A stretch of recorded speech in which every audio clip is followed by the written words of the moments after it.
Pelaku ditangkap di rumahnya di Jalan Baumasepe, Kota Parepare. Pelaku mengaku telah menjual motor hasil curian tersebut di Mamuju, Sulawesi Barat. Menurut pelaku, nekat mencuri motor milik kakaknya sendiri untuk dijual dan hasil penjualan digunakan untuk mencari pekerjaan di Mamuju, Sulawesi Barat. Kini pelaku ditahan di Polsek Ujung, Kota Parepare dan terancam pidana 5 tahun penjara. Setelah dari hasil penyelidikan, anggota memperoleh bahwa pelaku diduga adalah adik kandung dari korban. Dan dari situlah mulai dilakukan penyelidikan dan harinya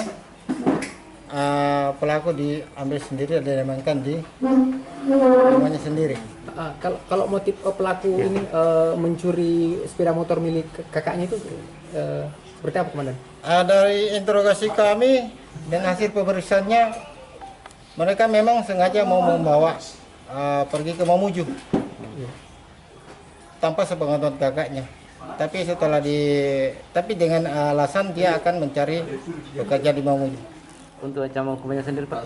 Pasal yang dikenakan juga? 362. 362. Ancaman Junto 367. Pak, ancaman hukuman?